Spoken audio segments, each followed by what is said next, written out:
नागपुर नाम के राज्य में राधा और किरण अपने माता पिता के साथ रहती थी।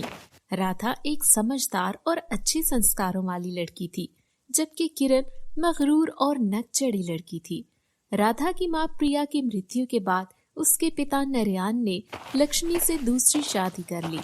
लक्ष्मी ने पहले राधा को खूब प्यार जतलाया, लेकिन कुछ समय बाद लक्ष्मी ने राधा को सौतेली बेटी समझकर उस पर अत्याचार शुरू कर दिया।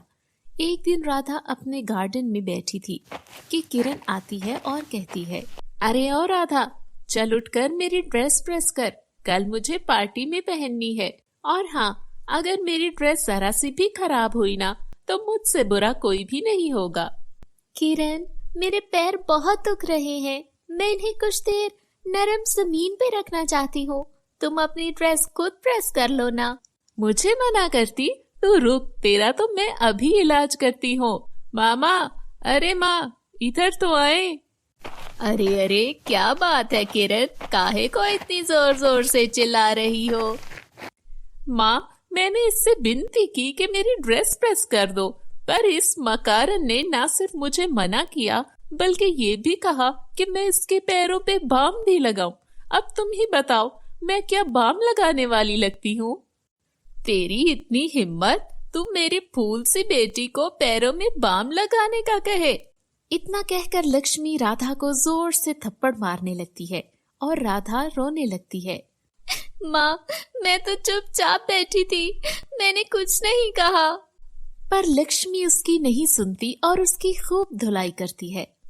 चलो छोड़ो माँ इस करमजली को, क्यों अपना खून जलाती हो? हम अपने कमरे में जाते हैं, इसके साथ बैठकर अपना मूड ही खराब होता है। किरण राधा को मार पड़वाकर लक्ष्मी के साथ कमरे की ओर बढ़ जाती है। वहीं राधा बैठकर अपनी माँ को याद करते हुए रोती है। माँ, तू मुझे छोड़कर क्यों चली गई? माँ, देखना, ये लोग मुझ पर कितना अत्याचार करते हैं, और तू और पिताजी तो जैसे मुझे भूल ही गए हो। मुझे यहाँ नहीं रहना, मुझे यहाँ नहीं रहना माँ। उसके रोने की आवाज सुनकर लक्ष्मी बाहर आती है। अरे ओ करमजली, ये फूट फूट कर रोना बंद कर और उठ, रात तक किचन के सारे बर्तन धो। अब ये रोना सारी जिंदगी का है, यही हमारे साथ रहना है। लक्ष्मी की बात सुनकर राधा खामोशी से किचन के गंदे बर्तन धोने लगती है। राधा बर्तन धो ही रही होती है कि किरण आती है। माँ, मैं इसे अपने साथ कर स्कूल पार्टी में नहीं लेकर जाऊंगी। इसे देखकर मेरी सारी दोस्तें हंसती हैं और इसके पास अच्छी ड्रेस भी नहीं है जिसे पहनकर ये हमें ज्वाइन कर सके।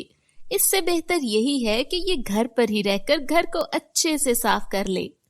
हाँ हाँ ठीक है मेरी एंजल, तू फिक्र ही ना कर, ये कल मुँह ही घर ही रहेगी। पार्टी में तो सिर्फ मेरी बेटी ही जाएगी, अवार्ड जीत कर आएगी मेरी बच्ची। इतना कहकर दोनों माँ बेटी हंसने लगती हैं और राधा बेचारी शांत होकर बर्तन धोने लगती है। किरण तैयार श्यार होकर पार्टी में जाने लगती है और राधा बर्तन धोकर कमरे में आती है और अपने लिए ड्रेस तलाश करती है जो वो पार्टी में पहनकर जा सके, पर उसे कोई ड्रेस नहीं मिलती जो पार्टी में पहनने के लायक हो। ओहो, मतलब मैं पार्टी में नहीं जा सकती।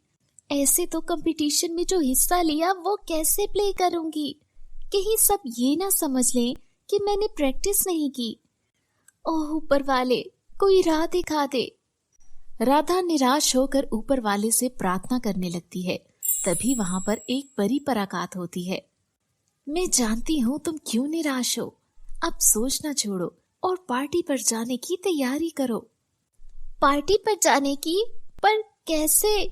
मेरे पास तो एक भी कपड़ा नहीं है पहनने को।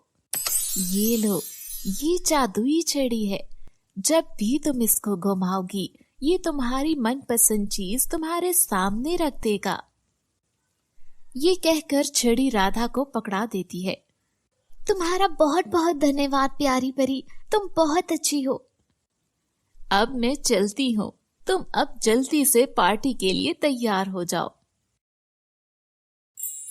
राधा उस छड़ी की मदद से अपनी मनपसंद की ड्रेस और ढेर सारा मेकअप मंगवाती है और तैयार होकर पार्टी पर जाने के लिए निकल जाती है। उसे ऐसे देखकर स्कूल की सभी लड़कियां हैरान हो जाती हैं और कहती हैं, अरे वो देखो, किरण की बहन कितनी सुंदर लग रही है। अरे हाँ यार, इसने तो स्कूल के सभी लड़कियों को पीछे छोड़ दिया है। ये सब देख किरण को बहुत गुस्सा आता है।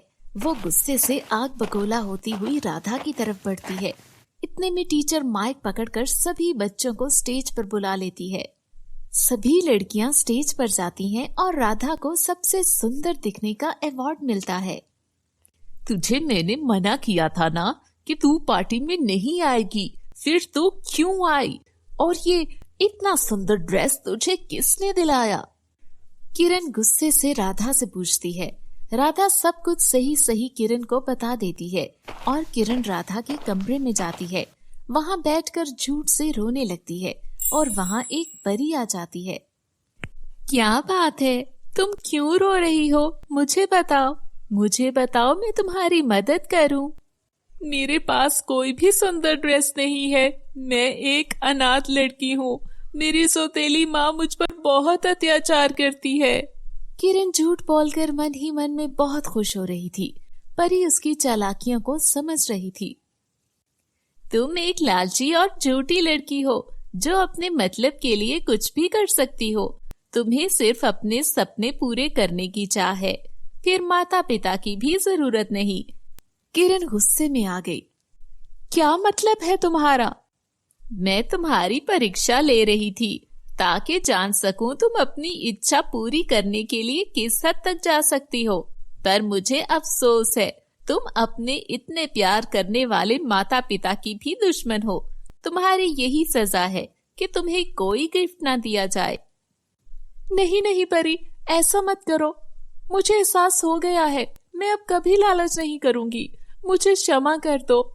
अपनी बहन राधा से भी माफी मांग लूंगी और अब उसके साथ कभी गलत नहीं करूंगी। वो मेरी बहन है। ठीक है, अगर तुम्हें राधा क्षमा करती है तो मैं तुम्हें भी एक अच्छा सा गिफ्ट दे दूंगी। दोनों की बातें सुनकर राधा भी कमरे में आती है और परी से कहती है, मैंने किरण को माफ कर दिया, ये मेरी बहन। परी राधा की बात सुनकर किरण को भी एक जादुई छड़ी का गिफ्ट देती है और दोनों हंसी खुशी अपना जीवन बिताने लगती हैं।